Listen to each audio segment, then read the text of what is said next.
you said are you buying businesses as well? I'm not right now. No, okay. I'm probably that's something that I'm looking to do potentially this year. I want to do it either this year or next year. That's something that I want to move into. So I feel like I think there's a large opportunity in blue collar businesses. Well, you've already dropped the Cody Sanchez name, so we know where your head's at.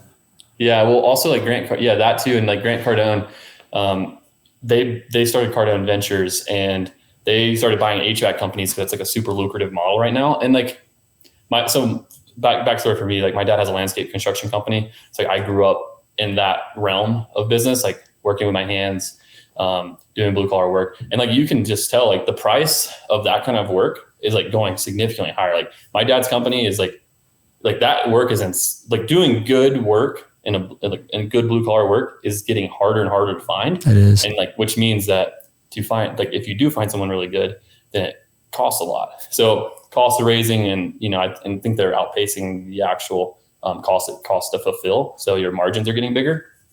And I think that there's less people doing it. So it's becoming more of a blue ocean and less of a saturated market where now it's marketing agencies or online businesses are kind of becoming the new red ocean. And so things have shifted.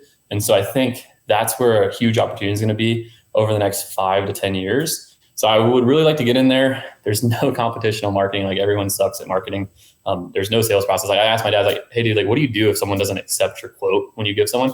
He's I don't know. I just go into the next guy. I don't even call him back. I don't text him. I don't do anything. And he does over $2 million a year. So it's he's kind of he's got a very legit business. And he doesn't, it's kind of hilarious actually, how his business is set up, but it's super impressive that it works. So basically what I mean is if you plug some true systems into a business like that, oh yeah, it had cash behind you, or creative strategies on how to launch, new locations or build new crews and all that kind of stuff. I think there's a huge opportunity. Have you ever heard of Tommy Mello? Oh, no, I don't know Tommy Mello. Okay, yeah, you should check him out. He started, I believe it's A1 Garage Door Service. So he was on I was just with Brandon Turner this weekend from Bigger Pockets, and he was on his podcast, but he, really interesting model. And his kind of core foundation is, culture, branding, marketing, and then just repeat touches, as well as having the best quality product out there. And he just focused on garage door services and repairs. He started out of Arizona. Well, the interesting thing, I'm sure you know this, when you build a business or you buy an existing business, that business is valued at, a multiple of EBITDA. When they're less successful, meaning that there's less systems, they're more one person dependent, they're maybe valued at a 1 to 2x, fairly low. As you start scaling, they become, at a 3, 4, 5, 6, 7x as they create more efficiencies, et cetera. So what the really interesting model is, you either build one of these businesses or you buy a lower one at 2x, say it's a $2 million company, a $2 million a year, it's selling at 2.5 times EBITDA. You build it up to a valuation of 5x times EBITDA. Well, now what you do, which is the most interesting part, is you start buying those 2x EBITDA companies, you plug them into your system, and now it's immediately worth 5x EBITDA. So you've done a 250% gain of that day one, because all it is doing is transferring to your processes, which now intrinsically becomes more valuable. And I think I think people are going to start realizing that sooner rather than later. That's exactly what I'm looking to do, is the equity stacking, because think about this, you can also get a loan on that business once you get to a certain scale. It's okay, so let's say you buy this business for $1 million. Now it's worth 2.5 immediately. You can grab a loan for $1 million, you get all your cash back, and you just go buy another one, do it again, do it again, do it again. And now you've capital stacked and you're very low leveraged because these things are just printing cash too. So I think it's a super interesting model. Yeah, no, I agree. What's the guy's last name? Mello, Mello. I wrote it down. Yeah, so you should listen to that podcast with Brandon Turner. He talks about selling to private equity. He also has a couple books online. They're pretty good, so I'm hoping to hear him speak in, I think it's October or so. But yeah, very, very interesting, and it's hard not to be very intrigued. I know some local business people that basically grew their garage operation into things that are selling for in the teens on a multiple, which is nuts. Yeah, and they are continuing to do more acquisitions. So you're buying something at 3x, and I mean you're 400%. You can buy these businesses for $0 now. I know. Cody Sanchez. Yeah, but no, lots of these business owners talks about that all the time. Yeah, lots of these business owners want to get out. Their operations aren't set. Their books are terrible. So they don't have somebody to pass it along to because their kids now are in college and they see the blue collar work and it's really difficult and they do not want to get into it because it's kind of a jumbled mess. But if you can go in there, solve that problem, they might do a seller carry for it and you might pay all that back within the first year and own the business, the name, and all those different items. So, well, and they're struggling because they're not making that transfer of like how to look at business now as opposed to how they looked at it 30 years ago, kind of like your dad. And it's just a generational thing. I mean, gosh, not to age myself, but like when I got to college, there was no Facebook. So even today, the concept of advertising online is relatively new for me as well. And some of the things that hold me back actually is that jump for like your father's generation into now about advertising on social media or whatever, that's a huge jump. Where I'm afraid that we're going to come up short is now the jump is to AI. And I feel like every day I'm like behind the curve. I feel like I'm 90 years old now because I'm trying to figure out AI and how that can work for us, because 5-10 years from now, everyone's gonna be like, if you don't have AI in your business, then your business has failed. And I don't even know I don't even know where to start. You know what I need to do? I need an AI coach is what I need. I need an AI coach. So we did just, I just hired, and it's his first day, an executive assistant, and he's already sent me a list of the top like 15 AI tools and where they represent in the real estate market, because I put that on a list of things that I want to research to your point, because there's just multiple things. I also signed up for another program last night. It was like midnight and I signed up for this like 7-day course or something. But curious, are you utilizing, I go down the rabbit hole all the time, man. All the time. Well, I mean, I think that's what business is. It's like, it's about taking the piece of paper, you either draw the line or you fold it in half and cut right through. And I think the more times that you can fold it in half and you can poke that pen right through it to get to the other side, you're going to be more successful. For sure. Yeah. I mean, like that's the whole reason you do any of this. So you don't want to be fucking swerving all around to your goal. It's like, let's go straight there and take one step instead of 100. But yeah, to answer your question, am I using AI in my business right now? I actually am putting together like a video sales letter, which is basically just like we're taking it and doing like a 10-day challenge or whatever and selling that as like a $97 product to like liquidate all of our marketing spend. And so I just did a voiceover on a script that was like 6 or 7 minutes long that I typed out. And then I got 4 minutes of footage of myself like talking to the camera just like this. And then I put it in this tool called Hey Gen. And it basically built this like little AI version of me. And I plugged my voice into this little thing. It took me about 45 minutes to set it up the first time, maybe an hour. And now it has this perfect video of me explaining in my own words, this sales letter that instead of taking me like 2 or 3 hours to film perfectly and have an editor do all this, now it's like perfectly done. And I just like can do it in like 15, 20 minutes for the next time. How's it spelled? Hey Gen. So like hey as in hello. Yep. And then Gen GEN. Okay. And then what do you? It's like $60 a month. I mean, it's like nothing. Cool. I'm guessing that's what this course is going to teach me. I think I spent $237 last night. I should have waited for yours. Well, mine's going to be it's going to be $236. So. There you go. There you go. It's probably worth it though. Probably worth it. What do you do from there though? I mean, this isn't really how we started, but selfishly, this is mine and Chris's podcast, so I'll ask what I want. That's right. So when you get that, are you then plugging into some AI, or do you have some certain marketing channels already set up? Are they Facebook paid ads, or what are you doing to then promote it, or do you just have a list, or what's the trajectory from that, and how do you get that out? Yeah, so basically, we're going to be running this specifically for this video that I just filmed. It's going to be a part of a funnel that we got from Billy Gina's marketing. And this is the video, but basically it's going to be an ad for a 10-day challenge that's going to be running. People are going to come land on this page for the 10-day challenge it's going to be like a wholesale quick start blueprint or whatever, where they start wholesaling. They're going to watch this video for $97. It's going to sell the product. They're going to buy the 10-day challenge for $97. Hopefully it's like a 1-to-1. It costs us $97 to sell a $97 product or something like that. So we liquidate all the front end ad spend. And then once they go through there and they buy, the next video will be like, hey, if you're like me and you like the shortcut or like to pay to go faster, then, basically this might be for you. And we sell like the book call. So then we'll go to a book call, and then we'll have another video that I'm filming tomorrow. That's going to be, I'll do the same thing with the AI, and I'll basically break down like all the things they need to know that are in the program and like why it's valuable for them. And then that'll like give them all they need to know. They'll show up to the sales call, and then that'll happen. Billy Jean did this model.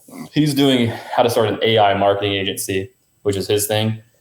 Dude spent in January $600,000 in ads and did $630,000 on sales for his $97 7-day, or I think it was a 10-day challenge. So he broke even on the front end, which is like what your goal is. And then he sold, I think he said he sold 833 people in January for a $6,500 product, wow. which means he made like $7 million. Wow. Which is kind of insane. In 1 month. In 1 month. Yeah. And with a team of like 15. And what was he teaching? He's teaching people how to start using AI within their marketing agency. So basically like his like 10-day trial is like, I think it teaches you about like the different AI tools he talks about. It's like $100, which I actually am going to buy it because I think it's probably actually really good. And then like the $6,500 is like basically that program plus support and plus a lot more content is like what he said on the video. So is that basically what you sell? That's your wholesaling program, right? That's what we're going to be launching because of this. Right now, what we do is we only work with established people who are doing 15 to 30K. Like 15K is like the minimum per month, up to like 200K. And that's like the people who we work with right now. Okay. So these are going to be newbie individuals, possibly? Newbie individuals who are trying to get their first deal or wanting to get started, basically. Maybe they've already done a deal in the past or whatever. It's ground zero. Gotcha. Would you be able to teach us how to wholesale a property in like 5 minutes, you think? Obviously, you're not going to come across every issue. I know there's always what ifs, but I'd love to hear your kind of like thought process in going through this. Yeah. So like, who do you want me to speak to? Speak to me. I don't wholesale much. I've wholesaled maybe 20 properties. Maybe somebody that's just getting started has the fundamentals of real estate terminology, knows what wholesaling is. Yeah. Why don't you sell it to us? Yeah, sell it to us. So our company, if you don't know, we have two companies, but we syndicate apartments. Okay. We have a private lending company as well, but our syndicating apartments, it's over 10 years of experience, yada, yada, yada, yada. So we can speak the lingo, but one of the things we don't have is we don't have a system. We don't have any wholesaling. We just kind of get deals randomly that we might wholesale, but sell it to us. Why should us successful entrepreneurs pay you to start a... Hold on. I'm going to start this question over again. What would you do if you were me? So maybe once again, being selfish with this. So I've got a large network of a meetup group, about 6,000 members. So I've got a lot of outflow. I've got a lot of touch points that I have. I don't have any systems for the wholesaling. Like I do wholesale properties because I see deals and I'm like, there's value there. I don't want that project, but I know there is a person that wants that project. I call the person and then boom, it's figured out. Curious, what would you do? Yeah, I think if I'm you guys, I would probably, the things that I'm going to take down and put in my own portfolio, you guys probably have a pretty tight buy box for that, I assume. So if that's the case, then, depending on how tight it is, I would just, for us, like we only like purchased houses that were like 2 to 4 bedroom houses that were built before 1950s that didn't need like more than like 50K in rehab. And it's like everything other than that, like we were like, no, we don't really want to deal with that. So like, we're going to wholesale that. So like, if I was you guys specifically already have an established business, I would get very clear on like, what's my buy box? What do I want to hold long-term? Or what do I want to take down as projects myself? And then anything outside of that, I would kind of, since, you guys understand the fundamentals of how multifamily and commercial real estate work very deeply, is I would basically build out all these different buy boxes for like what's outside of yours and then find people to fulfill that. Once you find all the buyers for the back end, then basically now, like, hey, if, you could run like different campaigns to your network, whether you're just like posting on social media, be like, hey, if you guys have any like, industrial buildings that are, maybe like dilapidated or however you guys would, I'm not super hip on all the terms for commercial, but if you have any industrial buildings that are like under 5,000 square feet or 10,000 square feet that, need, I don't know, like a full gut, sprinkler systems, the whole 9, then like send them to me. I can find, we'll take care of it. And like, that's not your buy box, but you're still like putting that out there instead of like the stuff you normally buy. Like that's like only what you're marketing for. So I would just like expand basically like what you're marketing for, and then like just like have a system to move that through, which is like, you know, you already have the person who who would want it, how they would buy it, how they'd underwrite it. So basically it's very simple. You know exactly what the back end person's willing to pay for it. So then just build your fee in. Let's say you want to make, let's just say you want to make $100,000, then $1 million minus 100K is 900. So then you just offer 900. And then that's basically the very 0 to 1. And then you just need a predictable way to bring people, or either to find more of those deals, which means plugging it into your current like off-market marketing system. If you guys have one, we can talk about that, or just a way to put that word out there consistently, so you're getting those types of opportunities sent across your table. Let's go to your current off-market marketing system, or your previous one.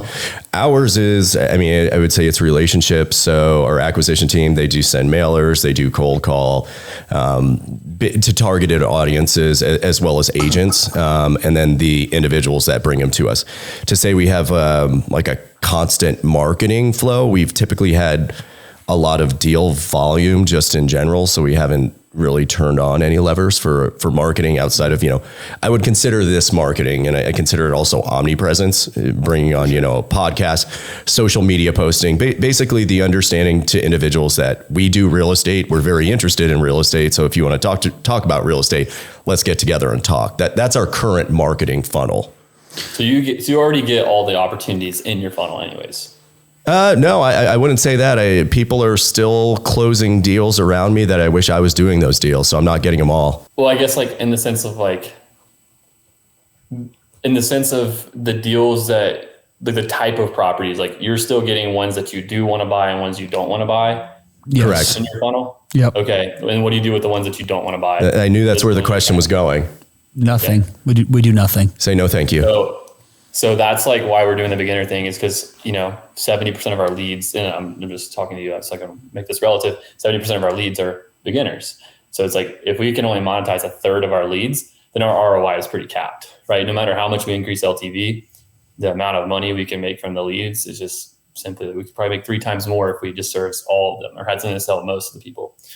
So that's one of the things we're going to do to boost our ROI. So, and that's all to the bottom line. So for you guys, I think, if you can get, one of the things we did was we actually got a little bit too wide in our marketing when we were wholesaling. So we started getting properties in locations we didn't really care about. We started getting like houses that were like below 1,000 square feet, or like weird mansions on the lake, and like just shit that we weren't very good at. And so like when we dumbed it down and resimplified, we realized that we were really good at 98% of all of our revenue. Again, 98%. So like, I don't remember the exact figure, but it was like over a study of maybe like $7 or $8 million of like revenue, but it was all between 2 and 4 bedrooms properties. So everything else we just canceled, and we're like, we don't want any more leads outside of this because we can't monetize them. So we stopped paying for about 30% of our budget. Just immediately was cut off. Is like basically what happened. But for you guys, you could either do the same thing, but if you're already getting those deals and people who would want to buy them, then I think or if they are deals and there's meat on the bone, then I would spend your time just finding the people who want to buy those types of deals, building those relationships. And then then you just got to educate your sales team on like how to look at those opportunities, how to see them through the buyer's lens. And then it's very easy just to go and get those contracts signed at a discount. Well, not very easy, simple to go get those contracts signed at a profit. So then question, obviously the easiest format, I'm saying obviously, and I could be told I'm wrong, is you see a property come in that doesn't fit your buy box. And of course I know somebody, Jim over here, this is a perfect product for him. This actually happened the other day. A buddy said, hey, I've got this 20 unit property and it's like 3 states over. He said, I know, Colin, you don't want it. I said, but hold on. And I called the guy and boom, it's already locked up. Like we figured it out. Obviously I would assume that's number one. You know the person intrinsically. Mm-hmm. The route that I am taking is I have a list of individuals and I'm looking at emailing them out the actual deal. I guess what's your kind of funnel when you go through these? Because ideally in the perfect world, you have 5 buyers for 5 different types of products, and you see those products come in and they go to your select buyers. But in reality, that's probably not the case, correct? Yeah, I'd say general. I mean, like, you can have maybe a little bit stronger buyers in areas, but you're not going to have 5 guys who are always buying in this one product type. People have ebbs and flows. But like what I would do to start 0 to 1 is like taking the resources you do have and the guys who you do know who are buying, and then I would teach your sales team like how to identify those opportunities, how to underwrite them. That'd probably be the easiest thing, because like instead of you having to go rescue that deal, you could have your sales team just be like, hey, dude, I think this would be a great fit for John. And what do you think? Do you think John would like this? And then like slowly over time, now it's autonomous and you create a system around it. But the way that we do it is like, since we're wholesaling and putting all these deals in MLS, like that's like what we're doing now. So it's a little bit different. But when we were selling off market, what we would do is we get a contract locked up. We have 14 days due diligence. Basically, our process would be we have a VIP buyers list, people who we know, like, and trust, done deals with in the past, and we know that they pay a premium price because they're really active. They need to keep their crews busy. We'd send it to those guys first. They'd have 24 hours to basically be like, yep, or 48 hours, sorry, to basically go out there and see it. But if in the first 24 hours we didn't have any interest, we'd then send it to our email list, and we text that list as well, which we curated from trading with other wholesalers. We bought our initial list from some guy for like $1,000. It was like a steal. It was like the best investment we probably made at the beginning. And then we just traded that list a bunch of times, and then we got a list of like 20,000 buyers. And then we just email and text all those people and send out our deals that way. That's what we would do, pretty simply put. And then we would also, the other thing we would do, single family, you can do this. It's called like top rooting, is like what one of the guys in the industry named it. But basically you go and call all the agents in like a 1 or 2 mile radius who have a deal that is like AR, just in general, just call all the agents there, pull a list of them, cold call them, and tell them you have a deal coming to the market that's like off market. And it's like, give them a high level explanation. Do you have any buyers for this? And then they're like, yes or no. And a lot of times we can find retail buyers and sell it off market to a retail investor that way. Yeah. That was another way we've gotten our apartments that way as well. Agents will come to us with off market stuff, and that's the fastest way we've been able to take down deals. So what's the industry standard on what you're sharing, like profit sharing with the sales team and or the dispo team? What's some of those, how do they divvy up the profits there? Yeah. So like it depends on everyone's stage in business. Generally acquisition, like your acquisition guy is going to be making between 8 and 15% for most people. Some people will pay up to 20 if they're like newer, getting started out. And they maybe have like 30, they're like doing like 30K a month, and they want to. That's of the net. Only. That's of the net. So the gross the spread sale. So yep. Yeah. So like 30K, a 30K assignment, they get 10, 15, maybe up to 20%. Is like a general standard. And then obviously some people pay a small like base salary, like, $2,000 or something like that. But generally speaking, it's, 10, 12, and 15 would be like a pretty common percentage for the acquisitions. And then dispo, their commission only, 5 or 7%. Pretty common. When you put these on the MLS, are you teaming with agents? So we use a flat fee broker to list these properties. And then we have a dispo agent sell all those properties. Awesome. Okay, so the flat fee agent, they just list it there, and your dispo person, they show the property. Is that correct? Exactly. I mean, we actually don't, like, we have like people who are like boots on the ground, who are just like, random people who we pay like 10, $15 an hour that are local, to go and like actually show the properties. And because all of our team's virtual, and then we just have people who are local to go and actually show it. But then everything's handled over the phone. Okay, cool. Sold. Boom. Question for you. I'm gonna totally switch gears unless you got some more on this. I've got. What CRM do you use? Salesforce. Okay. Have you used MailChimp or Active Campaign before? I mean, I don't know exactly how those are as CRMs because they're more like email softwares, but we do use Active Campaign. It's a great email software. I think the best CRM, if you're just going to like pick one that's like random, that could be customized to pretty much anyone. I think close.com is a great CRM. So we use for the education company, but Salesforce is what we use for wholesale. I wouldn't recommend that for most people unless you have a budget of like somewhere between $5,000 and $10,000 a month for your CRM, because otherwise like you have to do so much maintenance to it, and like to make it really good, you get to like spend money. Okay. Okay. You're a worldwide traveler, rock climber, skier. I don't know if you call yourself a free soloist, but I would after you showed me some of those videos. It's nuts. Have you ever thought you were in danger or going to die? Yeah. That's kind of so like, I don't think I've ever been like, wow. Oh, okay. There was one time, this was before I like rock climbed. So like right when I moved to Colorado, this one time I watched Free Solo. I got inspired. I was like, maybe I'll become like a Alex and all. Yeah, exactly. Maybe I'll start like rock climbing. So I was on a trail run. I was like 7 or 8 miles in. It was in Boulder. And there was this like little like cliff that I was like on top of. And I was like, you know what? There's like a ledge. Maybe I'll like climb this like top like 5-foot section. It was like 10 foot. But I was like 80 or 90 feet above the ground. And so I go out there, I start climbing up and I get like stuck and I like can't move. And like I look down and I like freeze and I'm like, holy, like I'm in trail shoes. So I'm not in climbing shoes. I'm in my fucking shorts and a t-shirt and the wind's blowing and I cannot move and I can't go down back to the ground where I started because I was like, holy shit. So I basically just like kind of jumped and just like did a muscle up over the thing. And like, but it took me like about 5 minutes to like work up the courage to even try to do that. Cause I was like, I'm going to probably fall and die.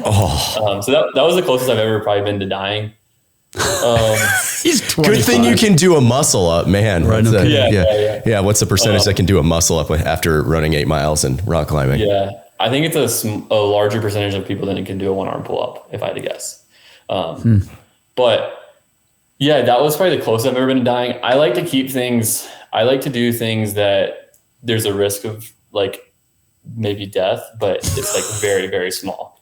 So like, for example, I was driving my car home from the airport. Yeah, there's a risk of death. There it is right there. There's a risk of death. Yeah, there's a risk of death right there. But no, there was like 8 inches of snow on the ground and it was like a blizzard and it was 1 a.m. And at the time I was in a Jetta and I was like thinking, I was like, man, like I feel so alive right now, just sliding across the highway. I was like, this is great. So like, that's like a little bit crazy, but that's like the kind of adrenaline. It's the only time I can really feel full focus is like when I'm like, this is like life or death and like you have to execute. And like, not that I like want to be there because I like the safety margin of like, hey, if I do mess up, like I'm good. So like, I always keep a margin of safety, but I also like, there's like, it's like fun. Like when you're like climbing up something and you're like, oh, this is like, I gotta be focused here, It's quite the rush. Jettas are 5-star rated. So, you were safe. Safety. Yeah. Oh, for sure. Dual side airbags. Do you ski or snowboard? I ski. Yeah. I ski. Good to hear. I thought all the 20-year-olds were snowboarding these days. I'm not cool enough to snowboard. I don't have. No, you're wise. You're wise enough to ski. I'll have to show you a video. There's one of him just doing a backflip on of course. Yeah. So, I mean, the safety thing once again. No, probably the closest. Okay, so there's one more story. The closest the closest I ever was to being in very big danger. I probably was gonna be fine. Like all these things, like it's like it could go really bad if something, maybe 1 or 2 things else happened. Like there's plenty of room. But I was 16 miles into this trail run at night. Which not many people start their story off with that, but go ahead. At night. Yeah. Well, okay. So I left at 5 p.m. and it gets dark at 7:30. Surrounded by tigers. and I'm in the woods in southern Colorado in the mountains. And my friends are camped. They text me, I'm 16 and a half miles in. We're by the creek or whatever. So I'm like, okay, like that's good. But I got to like 15.5 and the trail splits 4 ways. And I'm in this huge basin. It's dark. I'm seeing eyes everywhere. And it's like cold as hell. I didn't bring, like, I'm a dumbass. I didn't bring but one hoodie and a pair of shorts. I didn't bring a tent. I didn't bring a sleeping bag. I didn't bring anything. And all I had was an entire pizza in my running vest, like 1 liter of water, and then a hoodie and a headlamp. And it's September in the mountains. So it's like already like 25 degrees right now. And I see all these eyes. I'm running. I pick a way on the trail. I'm like, fuck, dude, like there's 4 ways. I'm already fucking toast because I ran 23 miles the day before. So my legs are tired. And the only thing I can do is I just like go another mile in past where they were supposed to be. And I finally like see them. And I've never been so excited, but I didn't have a sleeping bag. And so I had to sleep on the ground, which if you ever slept on the ground, it's like the most miserable thing you can ever do. And I had to sleep in shorts and I borrowed another hoodie from a friend. So I had 2 hoodies, a short and a beanie. And I laid on the ground and shivered. And it was like 15 degrees that night. And I woke up at night. It was like the coldest night of my entire life. They wouldn't let you snuggle? Dude, I tried, dude. Yeah, that's for sure. At least you had the pizza to keep you warm. Dude, yeah, it was cold pizza, dude. Okay, last question, and it's because I'm getting some funny looks as I'm telling this story. What is your fastest Murph time? So, okay, for reference, I was Yes. pissed when I did get this time, even though it was a pretty great time. And I did not have a weight vest, Yep. and I ran on the treadmill. Yep. And I had no one watching me for perfect form, but I did it in 18 minutes and like 30 seconds. That's insane. That's unreal. Yeah. But that was also like, I was in college, I was wrestling, I was in great shape. And I was like, I was kind of like a little bit. But no witnesses. No witnesses other than like I screenshotted the thing and sent it to my high school. I'm just messing, man. The last 7 stories you told us, you're like, well, first I was running 38 miles and then I jumped a tiger. And so I think we believe you when you're on your Murph time. Oh, that's awesome. Cool. Chandler, how can, this has been fun. How can everybody get a hold of you? If you guys want to reach out, just go to Instagram at Chandler Saine. Same thing on YouTube. Those are the 2 places I put content out. So if you guys want to learn how to wholesale, how to grow your business to 100K a month or whatever, I put out a bunch of content around that.